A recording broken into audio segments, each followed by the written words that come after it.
So we've all had the experience of being asked for money when walking down the street. What do you do in this situation? Do you stop and give some change? Do you politely decline and continue on your way?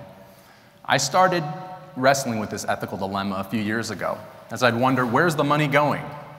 Is it going to help provide for necessities like clothes and food? What if it goes to drugs and alcohol? I realized I had no way to answer these questions, and the uncertainty really cast doubt on my decision to give. We now know that many Philadelphians have these same concerns. We did a study in Center City and found that most people are actually asked for money at least twice per week, and that, in fact, they'd be much more willing to give if they knew where their money was going. StreetChange is a solution to this problem.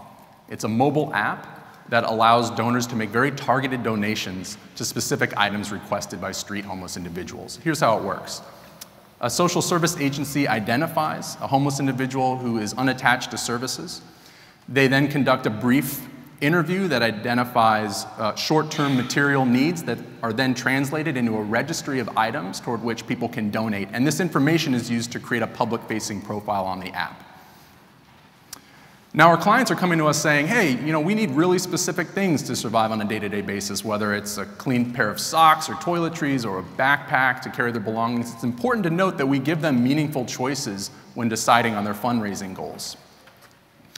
So what happens next is a client receives a geographically sensitive beacon so that when a potential donor with the app walks within proximity of that client, the client profile pops up on the app along with the registry of items available for donation.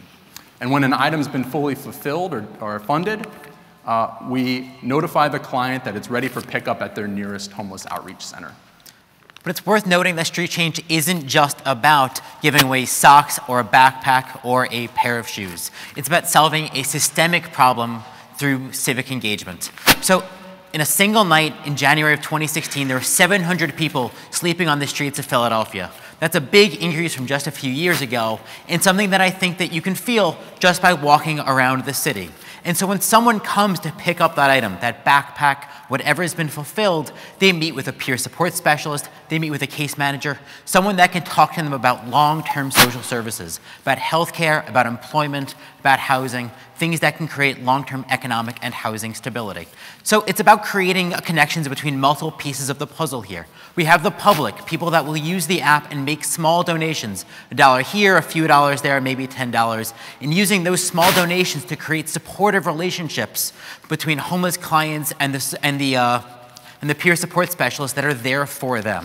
Right? It's an acceptance and a capitalization on the fact that the resources are there. They're already there. It's about making sure that everything is going in the same direction, from that dilemma to the trained service provider. So we piloted this idea in the spring of 2016 with a grant from Barra and in partnership with the Mental Health Partnerships. Then they were the Mental Health Association of Southeastern Pennsylvania. We kept it small, but we learned a couple of really important key lessons here. The first was that the idea had legs. It worked. Right? We had buy-in from both the homeless clients that we were hoping to help and the people that wanted to make donations. But we also learned that the app was a prototype and something we knew, and it had a long way to go to full functionality to make donations easy. Okay? So we went back and we said that, okay, instead of having to be near someone to make a donation, you can donate from anywhere. And we gave new prompts. So in addition to geolocation, you could give to a client of the day or an item that's just about to be fulfilled or an item that hasn't even been funded yet. And this we kept small, but it still worked, right? And it worked on a new level. We had more than 5,000 people download and register to use the app, and more than $4,000 were donated to requested items that went to the clients that are working with us. And it's been great.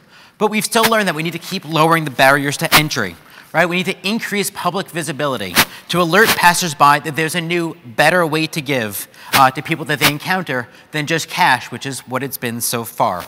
We also need to build a new infrastructure. We need to create our own staff. We need to engage more social service providers, government officials, and civic and business leaders that want to partner with us to end homelessness in Philadelphia.